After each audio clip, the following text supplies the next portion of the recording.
Estou aqui em Goiânia, estou no escritório aqui do meu sobrinho, falando para vocês de como é que é o nome desse trem aqui? Do Mac. Hã? Mac. Um Mac, não sei o que é Mac aqui. iMac. Só para vocês terem noção como é que é o negócio, eu tenho que olhar para cá para falar com vocês. Mas estão me ouvindo bem? Tá tudo ok? Boa noite, sejam todos bem-vindos à nossa aula. E vamos lá, né?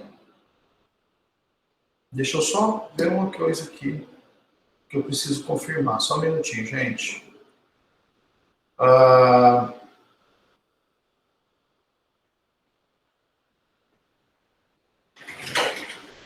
Vamos.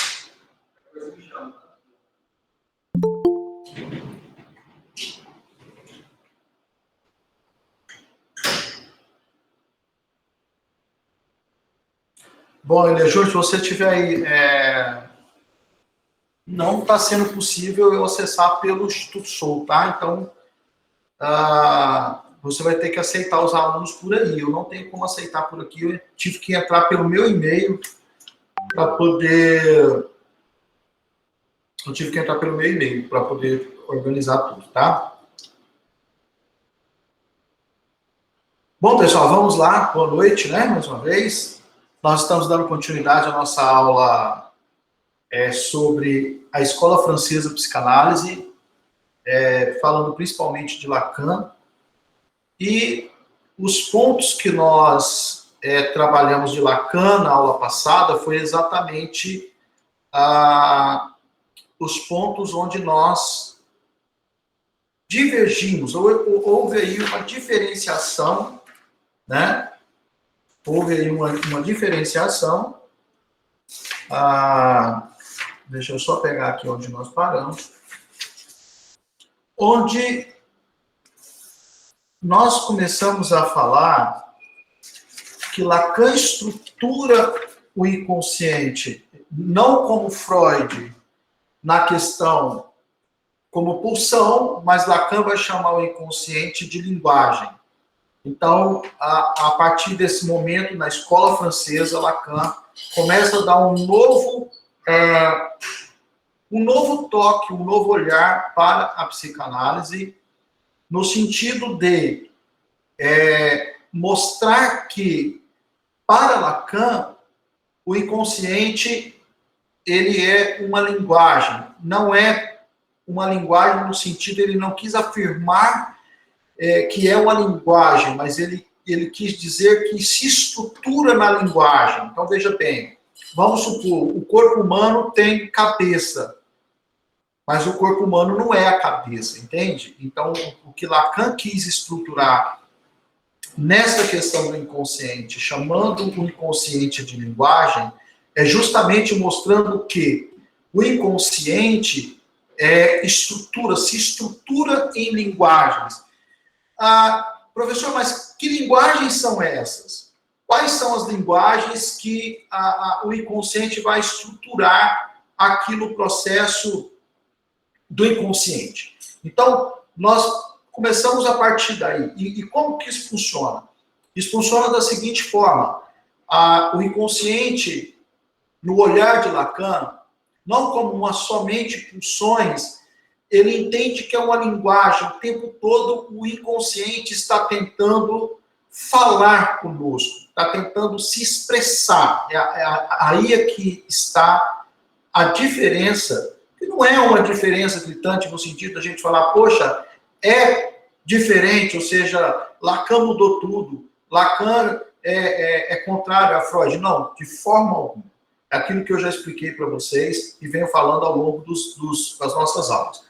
Lacan, simplesmente, quando ele entra para a psicanálise e que ele começa a estudar os escritos de Freud e que ele começa a entender todo esse processo psicanalítico, da análise do eu, da análise das questões dos processos inconscientes e também da estrutura psíquica, porque ele também era um neurologista, Lacan era um neurologista. Então, veja bem, Lacan, ele também tinha uma compreensão do aparelho psíquico, né? Aparelho psíquico formado de quê? De id, ego e superego, que constrói o aparelho psíquico. Então, só que Lacan entende que o inconsciente, ele se expressa, ele procura se expressar. Então, e Lacan usa essa estrutura de expressão, essa manifestação do inconsciente, através de linguagem. Então, começa a partir daqui a neurolinguística, porque como ele era neurologista, depois se tornou psiquiatra, não existia psiquiatria naquele tempo, então eles eram neurologistas, a especialização deles, a residência deles foi feita em neurologia. Então, os processos neurais, né, tanto Freud quanto Lacan, como Jung, conheciam muito disso, dos processos neurais, os comandos neurais, as sinapses que se fazia no cérebro. Isso é mais expresso na neurociência, né? Não na psicanálise em si, porque o interesse da psicanálise não é trabalhar os processos neurais, mas é trabalhar os processos inconscientes, que Freud chamou de pulsão, e Lacan, agora, nesse primeiro momento, chama isso de linguagem. Professor, mas veja bem, e como que funciona essa questão da linguagem? Como Lacan estruturou essa questão do inconsciente como linguagem? Ele estruturou da seguinte forma.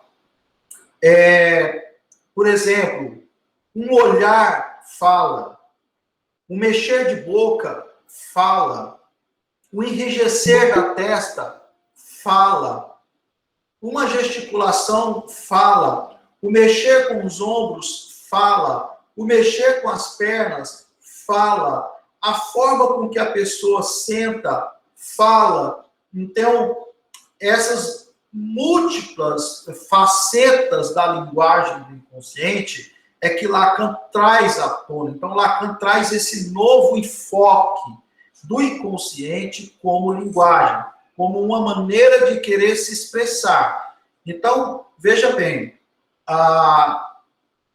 o inconsciente, ele quer se expressar, como Freud também dizia, através de sintomas, através de algumas patologias, né, das psicopatologias ou das psicofisiologias.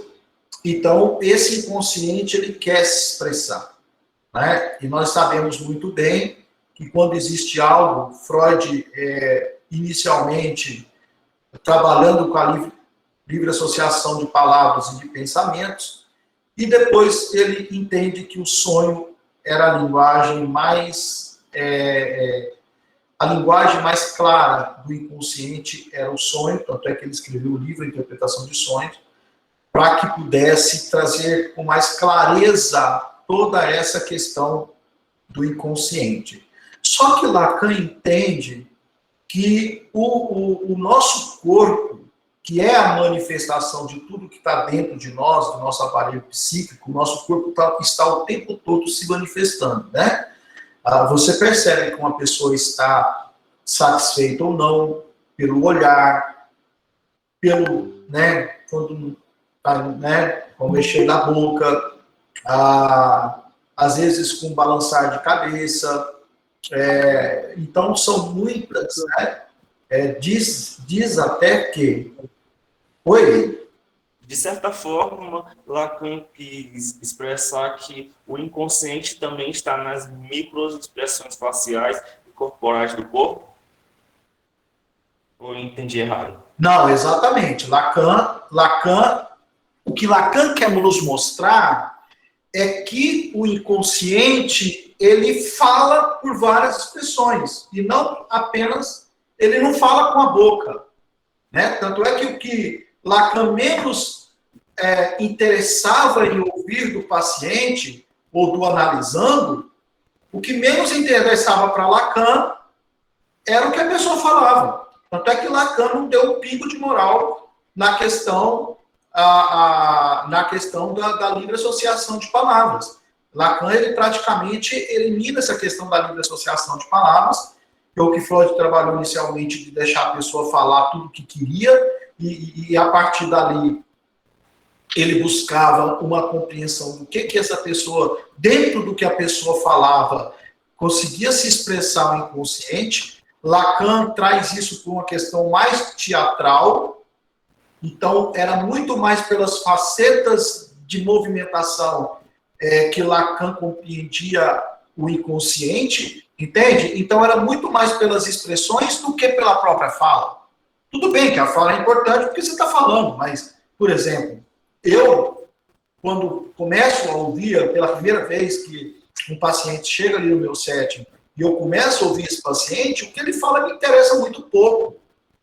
Porque eu estou de olho nas expressões, eu estou de olho daquilo que ele está, e eu já sei se ele está mentindo ou não, se ele está contando uma história ou não. Por quê?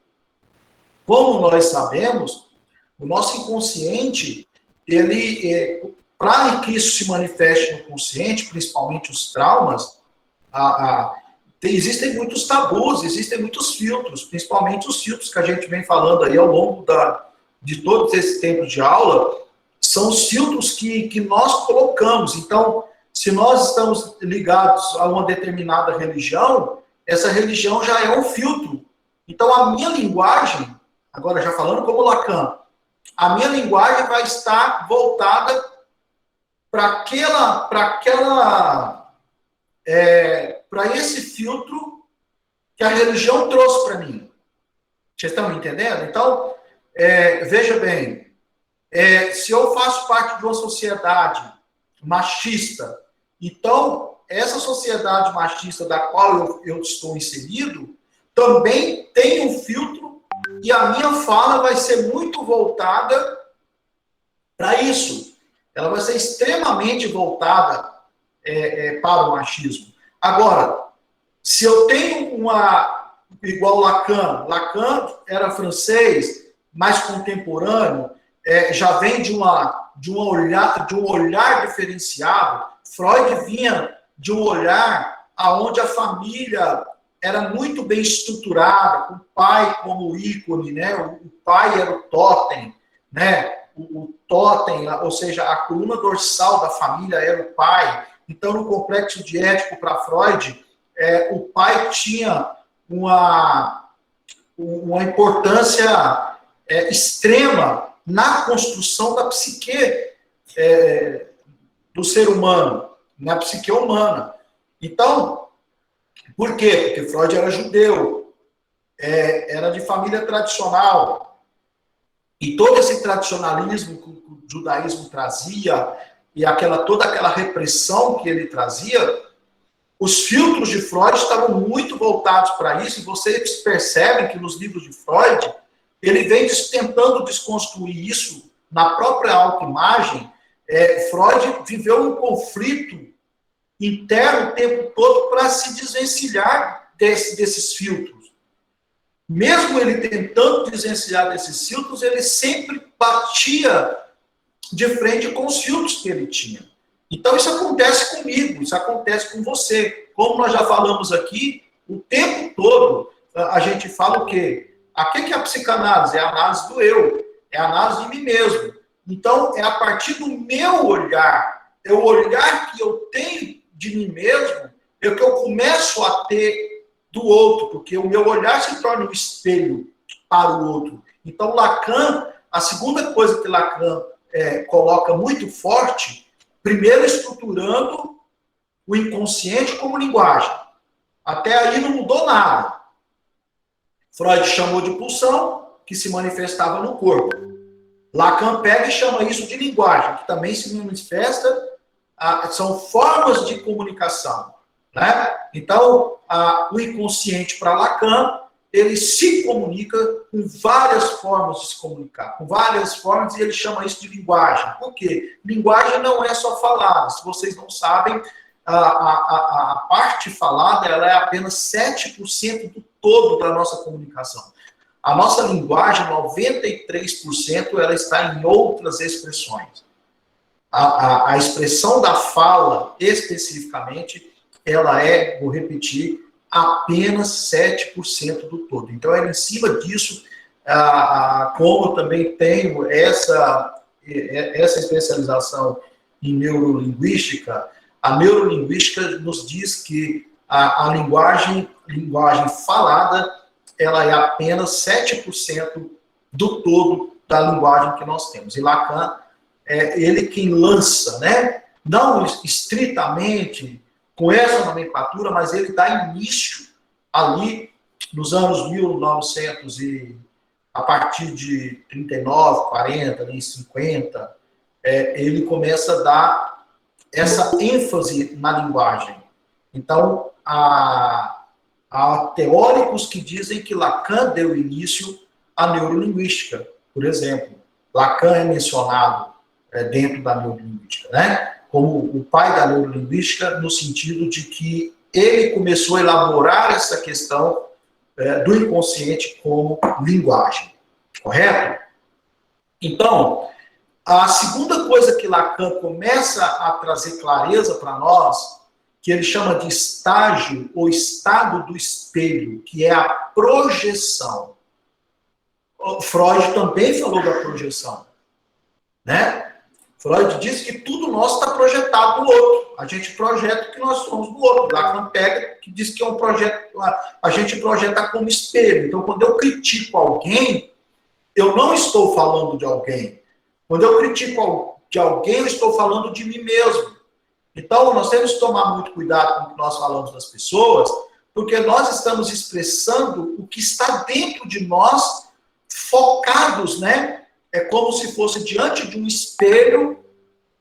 Veja bem, quando muitas vezes você conversa com uma pessoa que está muito estressada, está muito nervosa, e ela começa a te acusar de um monte de coisas, o que acontece, gente? Essa pessoa começa a falar de coisas e fala, gente, mas eu nunca fui isso, eu não sou isso, eu não sou isso, eu não sou essa coisa que ele está falando, não sou essa coisa que ele está falando, não sou aquela coisa que ele está falando. Por quê? Porque não tem nada a ver comigo. Tem a ver com a pessoa. Então, dentro do processo terapêutico, quando a gente traz essa clareza para o nosso analisando, de que as críticas que são feitas para com essa pessoa não tem a ver com essa pessoa. Normalmente a gente vê muitos nossos pais, lá na nossa infância, a nossa pré-adolescência, na nossa adolescência, a gente receber críticas terríveis, que não tem nada a ver com a gente. Você fala, gente, mas eu não sou isso, eu não faço isso. Mas por que eu recebo essa crítica? Porque quem está me criticando não está falando de mim. Está falando dela mesma. Então, se a pessoa está criticando, ela está falando de si mesma. Então, Lacan, ele chama a atenção para essa situação, para esse momento que o indivíduo está vivendo, que é um momento muito simbólico, né? Lacan traz o simbolismo, Lacan traz a questão do significante, do significado. Então, e do eu e do outro. Então, parece que é uma mistura, essa dualidade, quem sou eu, quem é o outro. Aí parece que se mistura um pouco com o que Melanie Klein diz, lá do esquizo paranoide, em que o indivíduo não sabe quem é ele, quem é o outro, e ele se mistura com o outro, tem coisa que é dele, ele fala que é o outro, tem coisa que é do outro, que ele fala que é dele, e vai pegando personalidades. Aí a gente vai para Jung, Jung chama isso de personas, e são as personas que nós vamos construindo. Então, por exemplo, eu estou aqui dando aula para vocês, eu estou vestindo a persona do professor. Então, eu visto uma máscara, eu visto uma persona para que eu possa ter uma boa comunicação com vocês. Lacan estrutura isso como uma linguagem. Então, eu estou usando a linguagem de professor para falar com vocês. Se eu estiver conversando, sentado num boteco, ou sentado numa panificadora, numa lanchonete, conversando com pessoas, eu não vou usar essa linguagem que eu uso aqui. Eu vou usar uma linguagem mais solta, eu vou usar uma linguagem da piadinha. Por exemplo, essa semana eu estou aqui, passando aqui uns dias de férias com a minha família. Então, quando eu sento, né, para lanchar com os meus filhos, para comer com os meus filhos, com a minha família, então eu sou outra pessoa. eu uso uma outra linguagem, né? Meus filhos são adolescentes, então eu uso a linguagem dos adolescentes, eu uso a linguagem mais jovial, eu não sou aquele velho chato conversando ali com os meus filhos, com os meus sobrinhos, com as pessoas mais novas. Então eu visto uma persona e eu uso uma linguagem diferenciada naquele momento com aquelas pessoas das quais eu estou ali. Por exemplo, quando eu estou fazendo uma palestra para intelectuais, exemplo, estou fazendo uma palestra para professores, né? Durante muitos anos eu faço palestra para educadores, para professores, pessoas intelectualizadas. Então, quando eu chego ali, eu visto uma persona daquela intelectualidade, aquela linguagem da pedagogia, e eu trabalho com essa linguagem, que é uma outra persona, ou seja, Lacan chama isso de linguagem. Então, eu uso uma outra roupagem, eu uso uma outra linguagem para fazer, então, essas palestras para esses educadores. Por exemplo, se eu for num quartel da Polícia Militar e for ali fazer uma palestra para os militares, então eu vou vestir uma outra persona e eu vou usar uma outra roupagem, eu vou usar uma outra linguagem para falar ali dos militares, eu vou tratar de coisas mais voltadas para os militares. Então, por exemplo, eu preciso ter essa diversificação para que eu possa conversar com esses profissionais. Por exemplo, eu já fiz palestras várias vezes lá na UAB, por exemplo. Então, eu vou usar uma linguagem mais jurídica ali, usar termos jurídicos, etc. e tal. Para quê?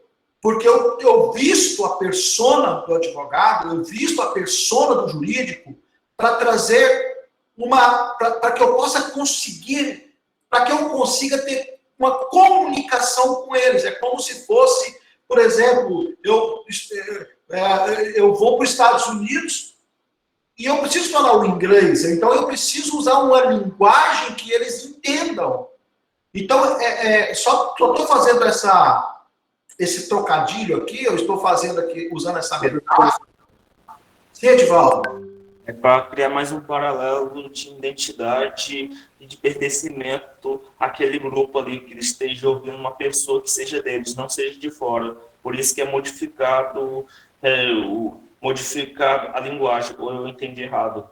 Exatamente isso. Então, Lacan, ele dá essa amplitude de olhar, entende? Uma coisa, por exemplo, eu atendo vários médicos. Eu atendo médicos, né? Vocês também vão atender. Não existe uma diferenciação assim no sentido, a gente atende desde uma faxineira até um médico, até um astrofísico, enfim. Agora, existe uma diferença muito grande da linguagem que eu uso para uma pessoa mais singela, no sentido de conhecimento, você está entendendo? E do que uma pessoa totalmente intelectualizada. Eu vou ter que usar uma linguagem totalmente diferente de uma para outra. Então, Lacan ele traz essa coisa artística. Então, o psicanalista, no olhar de Lacan, ele passa a meio que representar no palco. O nosso set passa a ser o palco onde você usa a linguagem para aquele público que está te assistindo. Olha como é que é interessante isso. Lacan traz essa coisa mais teatral. Tá entendendo? Então, ele começa a mexer conosco no sentido de que nós precisamos nos adequar a cada etária, a faixa etária. Por exemplo, se você trata com criança, por exemplo, eu tive que fazer algumas especializações para me tratar com crianças. Então, neuropsicologia, uma neuropsicopedagogia. Por quê? Para que eu possa ter a linguagem daquela criança e entender como funciona o funcionamento da psique da criança, né? Para que eu possa ter êxito no meu trabalho analítico com a criança. A mesma coisa é com o adolescente, a mesma coisa é com o jovem, a mesma coisa é com o idoso, a mesma coisa é com a pessoa mais esclarecida, uma pessoa que tem um know-how maior. Então, a gente vai adaptando essa linguagem. E o que eu acho interessante em Lacan é que ele tira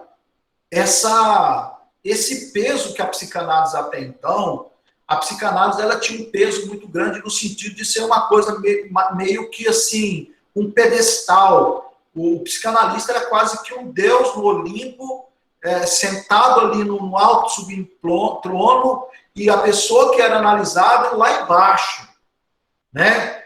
A coisa começou a ficar desse jeito. Então, quando Lacan falou assim, de volta a Freud, que foi a primeira clínica de Lacan, e que ele traz essa coisa de volta para Freud, o povo começou a viajar na maionese, os discentes de Freud. Os que vieram depois ali e foram dando continuidade à escola de Freud, eles foram viajando na maionese, os caras achavam que eram semideuses ali, quase que determinando o que acontecia no planeta. Então, Lacan, peraí, não, vamos tirar essa diferenciação de que o psicanalista está aqui e de que o analisando está aqui embaixo. Não, vamos igualar. Então, Lacan pega e começa a estruturar nesse sentido. Aí ele vem com a questão da projeção. E aí ele também usa muito a questão teatral no sentido das histórias. Lacan gostava muito de ouvir os seus analisandos da seguinte forma: me conte uma história, me conte essa história, né? Me conte direito essa história. Né? Um psicanalista que usa muito esse termo, deixa eu entender melhor. Vou dar um exemplo aqui do Dr. Elias, né? O Dr. Elias, quando ele está no set com a gente, no caso, ele é meu terapeuta também, e vice-versa. Então, quando a gente chega para tentar elaborar algo, aí ele fala, a maneira dele abordar é essa: deixa eu entender melhor, me conte melhor essa história, me conte melhor essa trama, me conte melhor essa situação. Então, para que se intere daquilo. Então, Lacan trouxe isso. Lacan, ele traz para essa proximidade. Então, ele foi desestruturando aquela questão do pai lá em cima, entendeu? Aquela questão do pai lá em cima, ele vai igualando, ele vai tirando a distância e vai trazendo a psicanálise para uma coisa mais acessível. Né? A psicanálise se tornou mais acessível. Quem trouxe a psicanálise para o mundo artístico e para o mundo pedagógico foi Lacan. Então, interessante isso, né? Lacan quem trouxe a psicanálise para a igualdade. A psicanálise é uma coisa muito elevada. Até hoje, a psicanálise é algo muito elevado. Tem pessoas que falam, poxa vida, nossa, psicanalista, olha como se fosse uma coisa assim, gigantesca, uma coisa absurda. Vocês estão me entendendo? Então o que acontece? E Lacan pega e dá uma baixada na bola. Lacan pega e dá uma baixada na bola e começa a estruturar a questão da linguagem, que eu mostrei aqui para vocês, que a linguagem precisa ser adequada no setting, a linguagem precisa ser adequada ao paciente. Gente, olha, deixa eu falar uma coisa para vocês, vocês vão assim fechar com chave de ouro. Foi passado aí no grupo a aula magna de psicanálise aí com o doutor Jorge Forbes, me ajudem aí que eu esqueci os outros dois nomes importantíssimos, que é o Cortella, que vai dar uma pincelada na filosofia, mas também entende muito de teologia também e também de psicanálise, mas ele vai trazer um olhar mais filosófico, e o Pondé, que também é um grande psicanalista. Só que esses três nomes, eles já trazem para o contemporâneo, gente. Então, vamos entender isso aqui. Eles trazem para o contemporâneo. Eles têm o tempo todo, Freud o tempo todo está em evidência, vocês vão perceber que os próprios analistas considerados lacanianos, eles trazem em evidência Freud o tempo todo, mas mostrando na prática o que Lacan expressa, o que Lacan determina, o que Lacan vem trazendo de novas compreensões, o que Lacan vem trazendo de novo. Entende? Então, veja bem, então vai ser assim, algo muito importante se vocês puderem assistir essa aula magna de psicanálise, eles vão falar das mudanças que vêm acontecendo com a psicanálise, as mudanças que ela vem sofrendo ao longo dos anos, né, das décadas, e como que está esse olhar da psicanálise. Eu assisti uma entrevista do Pondé com o Dr. Jorge Forbes, que para mim é um dos maiores psicanalistas do Brasil, já comentei isso aqui com vocês, perguntando se a psicanálise ainda sobrevive no dia de hoje, né? E brilhantemente o Dr. Jorge Forbes diz que a psicanálise ela nunca subsistiu tanto quanto agora, porque agora que ela está sendo mais trabalhada, que ela está sendo menos mistificada, a psicanálise era muito considerada algo muito místico, algo muito assim, sabe? Meio que inalcançável. E hoje a psicanálise ela está... foi Lacan que trouxe essa aproximação. A partir de Lacan, muita coisa mudou. Não estou dizendo que mudou a psicanálise não mudou, é a mesma coisa.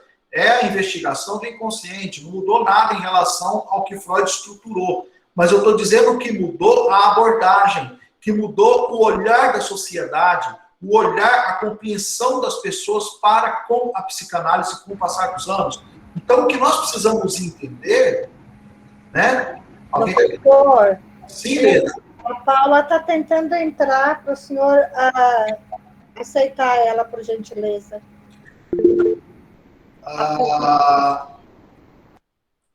Pedindo para aceitar. Gente, olha, eu estou com um problema aqui porque eu não estou conseguindo acessar.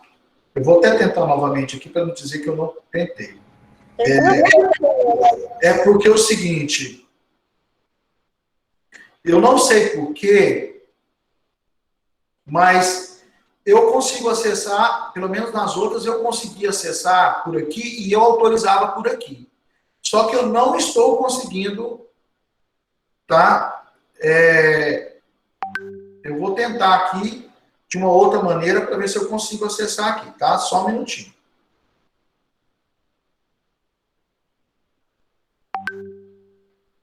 Para ver se eu consigo.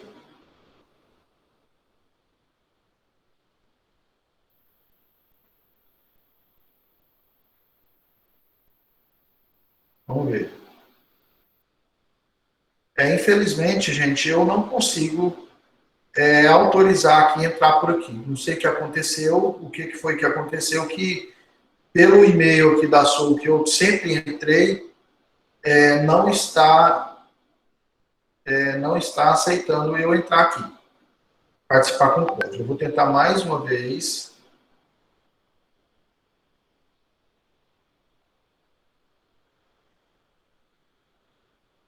Entrar com o código aqui, para ver se a gente consegue resolver essa questão.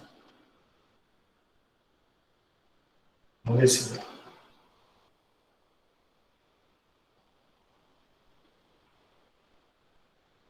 Infelizmente não dá. Foi autorizado para que eu entrasse, mas eu mesmo não posso autorizar as pessoas a entrar por aqui. Porque eu não estou sendo o anfitrião da... Quer ver, ó?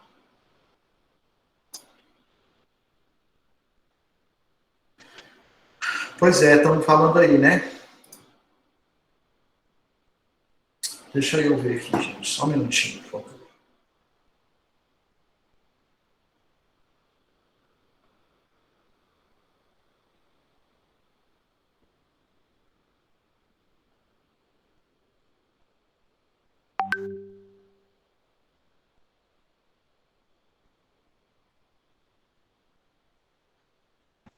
O link foi criado pelo Dr. Elias? Como é que é? O link foi criado pelo Dr. Elias? Foi criado pelo Elias Júnior, lá pelo coisa da comunicação, né? Acho que era Só que nas outras vezes ele me colocava como anfitrião e eu aceitava por aqui de onde eu estivesse. Sim. Só que nesse caso específico não está aceitando, ele não está me aceitando. Entende como é que é? Não está aceitando eu autorizar a entrar. Essa é a questão. Eu não estou conseguindo autorizar por aqui. Eu estou tentando falar com ele, Júnior, privado dele aqui, Eu vou tentar falar com ele, professor, por aqui. Tá, tá bom, então. Obrigado. Me ajudem aí no sentido para que a gente não...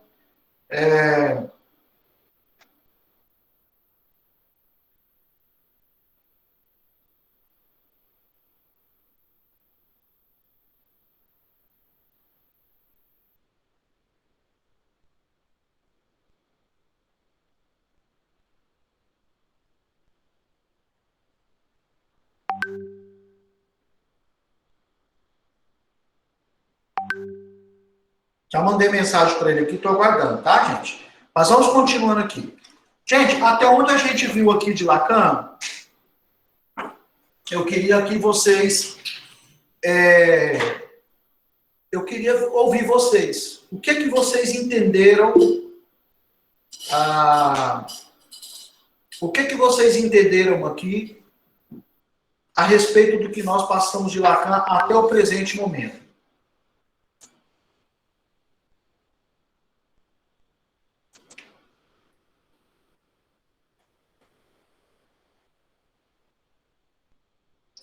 Quem vai falar? Boa noite, tudo bem? Boa noite, quem está falando? Naka. Isso, Naka, vamos lá. Bom, uma coisa assim bem simples, né? Que o Freud coloca como inconsciente, porém Lacan ele não chama de inconsciente, ele chama de linguagem, não é isso?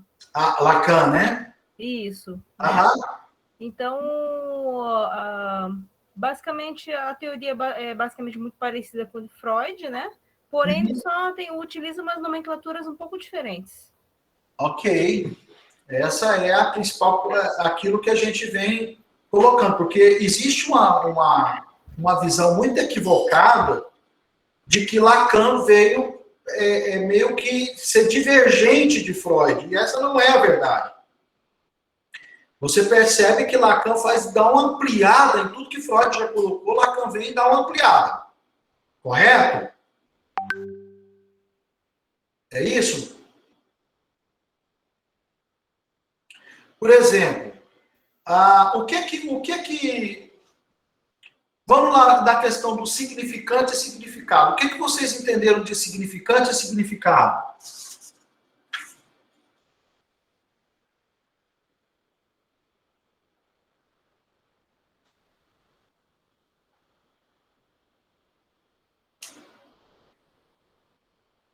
Porque são fatores importantes de Lacan. Vamos lá, ó.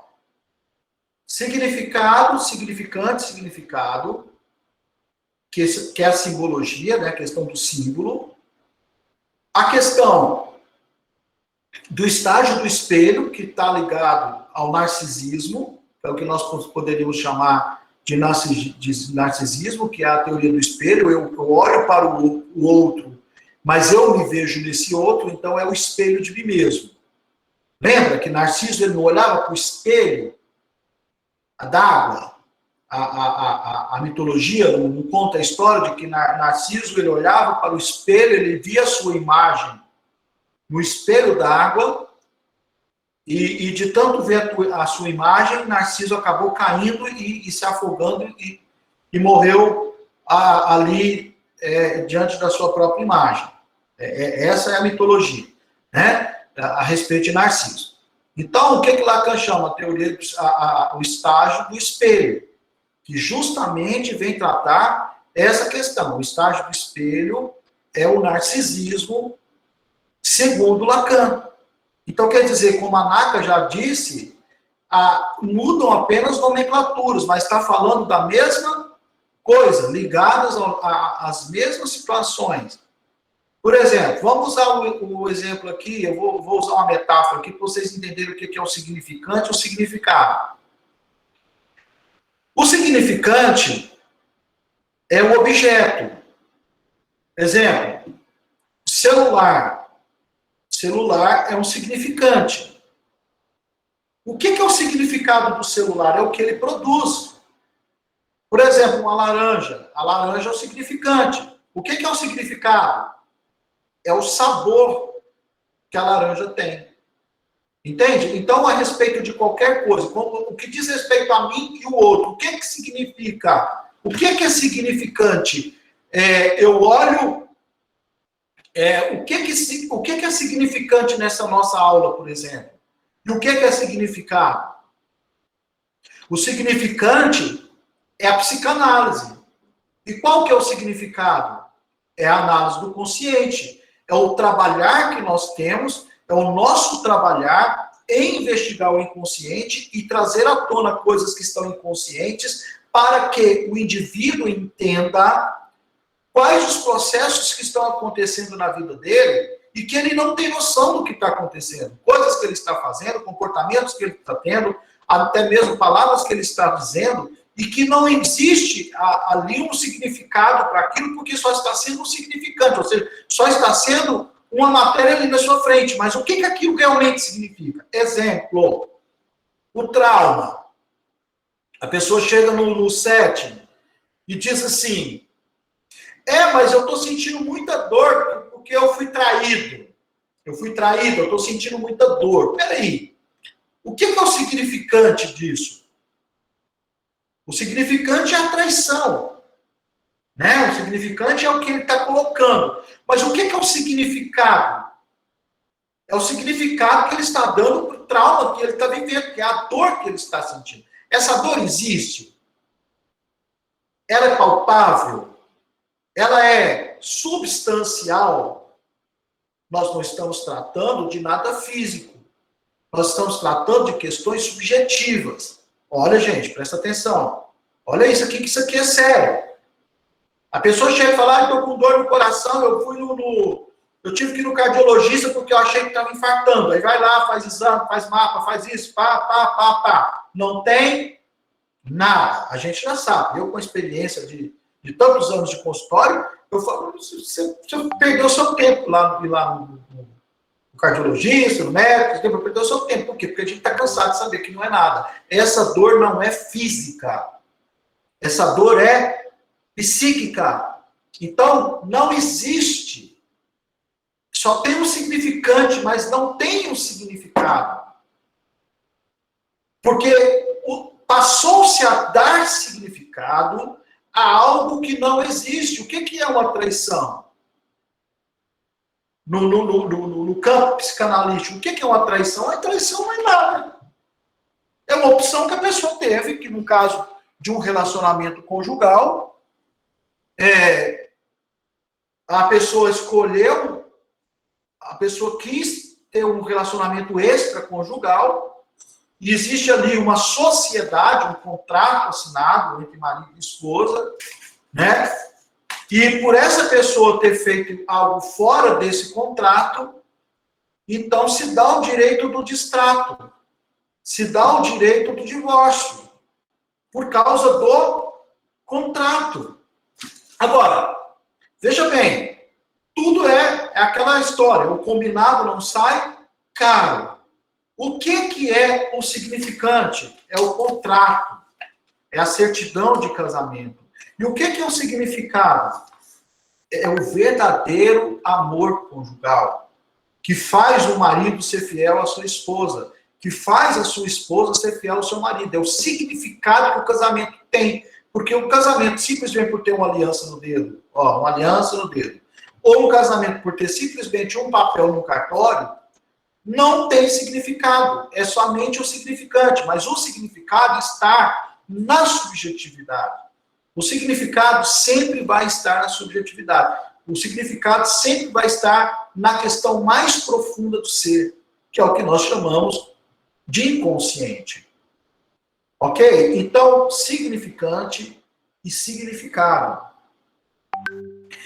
Estágio do espelho é eu olhar para o outro, projetando o que está em mim. Eu olho para o outro e critico o outro, mas eu não estou falando do outro, eu estou falando de mim. Esse grande outro sou eu mesmo projetado. Então, esse outro não é o outro. Eu uso muito a linguagem de que o outro não existe. Dentro do site, dentro do setting, dentro do site, eu estou falando de internet aqui, dentro do setting, né? Então, aonde eu falo, gente, mas o outro não existe. Se o outro não existe, quem sobrou? Sobrou Exatamente, Álvia, obrigado. Olha que a Álvia colocou aqui. Então, o que Freud chama de trauma, Lacan chama de significado. Mas não é o verdadeiro significado, é o significado que se deu para aquele significante. Então, o ressignificar, aí vem a palavra ressignificar, é dar um novo significado para aquele trauma, para aquela dor, para aquela aflição. É mudar o significado. Se aquilo resultava em uma dor, a partir do momento em que eu trago para o consciente de que aquilo não precisa ter outro significado, então, sua chamada termina em 5 minutos, suas chamadas em grupo, não estou entendendo nada aqui. Mandaram a mensagem aqui, mas vamos, tudo bem. Vamos ver o que está rolando. Então, gente, a questão de ressignificar dentro do set analítico, ou do set do psicanalista, segundo Lacan, é trazer um novo significado para aquilo. Exemplo, eu chupei a laranja está azeda. Aí, se você jogar um salzinho na laranja, ela vai ficar docinha, vocês já perceberam? Ela vai adocicar a laranja. Então, é você jogar ali, né, algo novo que vai trazer um novo significado, um novo sabor para aquilo que estava amargo para aquela pessoa, para aquilo que estava azedo, para aquilo que estava ruim, para aquilo que estava doendo naquela pessoa. Então, olha o quanto é importante esse processo analítico, né? Agora, se eu não consigo trazer um novo significado para mim, no que eu entendo do setting analítico, por que precisa fazer autoanálise? Então, eu quero mostrar a vocês e dizer para vocês, olha, nós precisamos trazer um novo significado. Não vai adiantar vocês passarem quase 2 anos aqui, assistindo essas aulas, lendo todo esse material teórico, entende?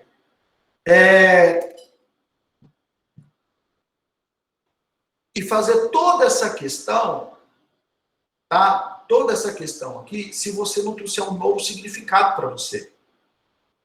Que nós chamamos da viagem para dentro, que nós chamamos da autoanálise, porque senão você vai continuar vendo o mundo com o mesmo olhar, você vai continuar tendo as mesmas percepções, você vai continuar tendo as mesmas coisas que você tinha antes de ter o contato com a psicanálise, e não vai trazer resultado nenhum, nem para você e nem para os seus futuros analisantes. Por quê? Porque você não trouxe um novo significado para cada situação que você enfrenta no seu dia a dia. Como disse aqui a colega, que Freud chamou de trauma, Lacan chamou de significado, que foi o significado que você deu para aquela dor. Como chama essa dor? Qual o nome desse mal-estar que eu estou sentindo? Por que eu estou sentindo? Que significado isso tem para mim agora? Mas que significado isso passará a ter a partir do momento que eu compreender que eu não preciso dar esse significado para aquilo que para mim um dia significou? Professor, mas isso está parecendo meio filosófico. Não, Lacan traz isso. Então, durante o período de interno, Lacan vive um momento... apartamento imobiliário, tal. E nessa época ele é amante de uma mulher 15 anos mais velha. Daí cai de amores, né, com uma outra pessoa, a segunda mulher, a mulher de seu amigo, né? E aí o que acontece? As relações triangulares e surrealismo ou a loucura faz arte. Então, olha só, ele trouxe para o campo teatral essa questão da triangulação, do triângulo amoroso e tal. E ele pega e faz uma leitura, né, do surrealismo, trazendo algo como uma revolução, que é o romper com a doutrina das constituições. É aquilo que eu estava falando a respeito do que verdadeiro significado que um casamento tem. As pessoas compreendem mal Lacan no sentido que as pessoas dizem que Lacan veio querer bagunçar bagunçar, desestruturando o pai como a coluna dorsal da família, Lacan não veio para bagunçar a família, ele veio mostrar que a sociedade, perto dos anos 80, perto da sua morte, Lacan veio mostrar que a sociedade tinha avançado, que a sociedade estava vivendo um outro momento. Então, que o olhar dessa criança não poderia ser um olhar muito estruturado no pai, porque esse pai já tinha perdido grande parte do significado, porque o pai já não era mais aquela referência para aquela criança. Deixa eu fazer uma pergunta.